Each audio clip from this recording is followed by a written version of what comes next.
अपना घर की कहानी है राहुल की। राहुल अपने माता पिता के साथ एक गांव में रहता था। उसके माता पिता बहुत गरीब थे। किसी तरह वो राहुल को पढ़ाने के लिए पैसे कमाते थे, लेकिन राहुल का मन पढ़ने में नहीं लगता था। राहुल अपने माँ बाप की मजबूरियों को नहीं समझता था। उसकी इन हरकतों की वजह से उसके पिता उसे मंदिर ले जाकर पूजा पाठ सिखाने लगे। जबरदस्ती ही सही, लेकिन राहुल पूजा पाठ अच्छे से सीख जाता है और वो बड़ा होते होते एक पंडित बन गया था और अच्छे खासे पैसे भी कमाता था। राहुल के माता पिता खुश थे कि चलो कोई तो काम ऐसा है जो राहुल मन लगा के कर रहा है और घर की स्थिति सुधर रही है। राहुल अलग अलग मंदिर में जाकर पूजा पाठ करवाता था, अलग अलग घरों में जाता और बड़े बड़े जग की पूजा भी करवाने लगा था। वो अब अच्छे खासे पैसे कमा लेता था और अपने माता पिता को पैसे देता था, लेकिन आज भी राहुल वैसा ही जिद्दी था जैसे वो बचपन में था।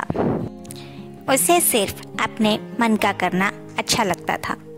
वो अपने माता पिता की बात नहीं सुनता था। उसके माता पिता इस बात से बहुत दुखी रहते थे। धीरे धीरे समय बीतता गया।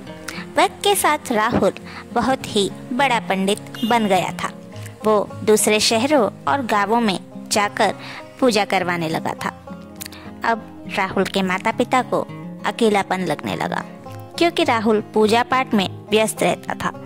इसलिए उन्होंने राहुल की शादी के बारे में सोचा। वो लोग राहुल के लिए लड़की ढूंढने लगे। उन्हें लगा कि शायद शादी के बाद राहुल को भी अपनी जिम्मेदारियों का एहसास होगा और घर में बहू के आने से उनका भी मन लगा रहेगा। अब बहुत सी लड़कियों का रिश्ता आता था राहुल के लिए, क्योंकि वो अच्छा कमाता था। सभी रिश्तों में से एक रिश्ता राहुल के पिता को पसंद आता है। राहुल के पिता लड़की देखने जाते हैं और उन्हें वो अच्छी लगती है। राहुल के पिता राहुल का रिश्ता तय कर देते हैं और राहुल को बताते हैं। तभी राहुल उनसे नाराज होता है कि उससे पूछे बिना उन्होंने उसकी शादी क्यों तय की। राहुल के माता पिता सोचते हैं कि अगर इसे समझाएंगे तो ये नहीं समझेगा और वो लोग उसे डांटकर चुपचाप शादी करने को कहते हैं। अब राहुल चुप हो जाता है और चुपचाप शादी कर लेता है। राहुल की पत्नी का नाम प्रिया था। राहुल को प्रिया पसंद आती है, लेकिन प्रिया को राहुल के माता पिता पसंद नहीं थे। वो उनसे बहुत चिढ़ती थी। वो राहुल को उसके माता पिता के खिलाफ भड़काती रहती थी।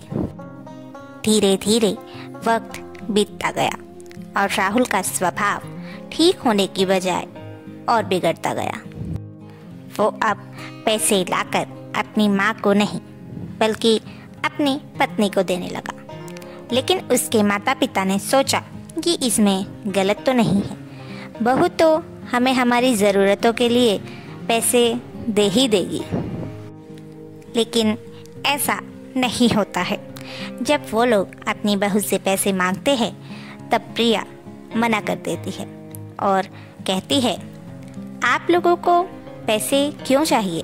घर में खाना मिल रहा है ना, तो फिर पैसे क्यों दो? प्रिया की ये बात सुनकर दोनों का दिल टूट जाता है। वो लोग राहुल से भी पैसे मांगते हैं, लेकिन राहुल ने सारे पैसे प्रिया को दे रखे थे। वो भी उन्हें मना कर देता है और फिर प्रिया और राहुल मिलकर सारे पैसे प्रिया के मायके भेज देते हैं। अब राहुल की पूरी कमाई सिर्फ प्रिया के मायके जाती थी। राहुल जैसे प्रिया का गुलाम बन गया था। वो जो कहती थी राहुल वही करता था और अपने माता पिता की बिल्कुल इज्जत नहीं करता था। सब कुछ ऐसा ही चलता रहा। राहुल और प्रिया की बदतमीजी और राहुल के माता पिता का दुख। फिर कुछ वक्त बाद राहुल को एक बेटी हुई। राहुल के माता पिता बहुत खुश थे कि वो अब अपनी पोती के साथ खेलेंगे, लेकिन प्रिया उन्हें अपनी बेटी के साथ नहीं खेलने देती है और अपनी बेटी को लेकर मायके चली जाती है। इस बात से दुखी होकर राहुल के माता पिता राहुल से बात करते हैं। उन्हें लगता है कि राहुल प्रिया को समझाएगा, लेकिन राहुल उल्टा अपने माता पिता को ही डांट देता है। अब राहुल के माता पिता बस चुपचाप से रहने लगे थे, लेकिन राहुल को इससे कोई फर्क नहीं पड़ता था। जब राहुल अपनी पत्नी को घर वापस बुलाता है तो प्रिया राहुल को उसके मायके आने को कहती है, क्योंकि उसे ससुराल में नहीं रहना था। राहुल बिना कुछ सोचे समझे बस प्रिया की बात मान जाता है और उसके मायके चला जाता है। राहुल के माता पिता उसे बहुत समझाते हैं, रोकते हैं, लेकिन राहुल उनकी एक नहीं सुनता और उन्हें अकेला छोड़ देता है। राहुल के ससुराल में उसके सास ससुर उसकी बहुत इज्जत करते हैं, क्योंकि वो उन्हें पैसे देता था। उसके ससुराल वाले बहुत लालची थे, लेकिन राहुल को ये नहीं पता था। शुरुआती कुछ दिन तो राहुल की बहुत देखरेख हुई, लेकिन एक बार उसे ज़्यादा पैसा नहीं मिले, क्योंकि उसने बहुत कम पूजा पाठ करवाए थे। तो उसने अपने ससुराल वालों को पैसे नहीं दिए। तब से ही उसकी इज्जत वहाँ कम होने लगी। प्रिया का भी स्वभाव बदलने लगा। कुछ ही दिनों में राहुल को समझ आने लगा कि उसकी बीवी और उसके ससुराल वाले लालची हैं। फिर उसे उसकी गलती का एहसास होने लगा। उसे याद आया कि उसने अपनी बीवी के लिए अपने माँ बाप का कितना अपमान किया, लेकिन फिर भी कभी उन्होंने उसे कुछ नहीं कहा।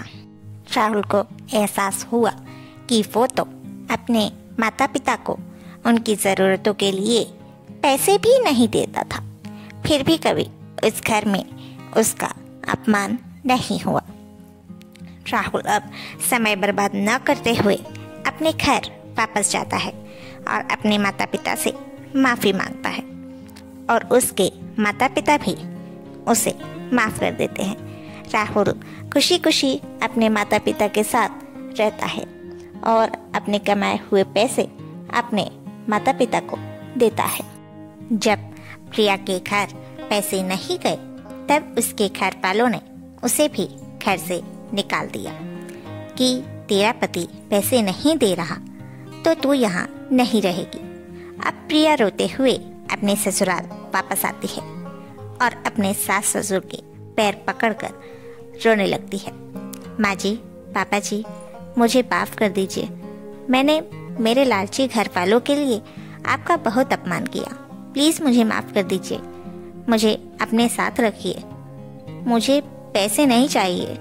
राहुल के सारे पैसे बस आप दोनों के हैं। मुझे तो बस आप दोनों का आशीर्वाद दीजिए। अब क्या था, राहुल के माता पिता ने और राहुल ने भी प्रिया को माफ़ कर दिया और सब साथ में खुशी खुशी रहने लगे। प्रिया खुशी खुशी अपने सास ससुर की सेवा करती और सब लोग एक साथ खुश रहने लगे।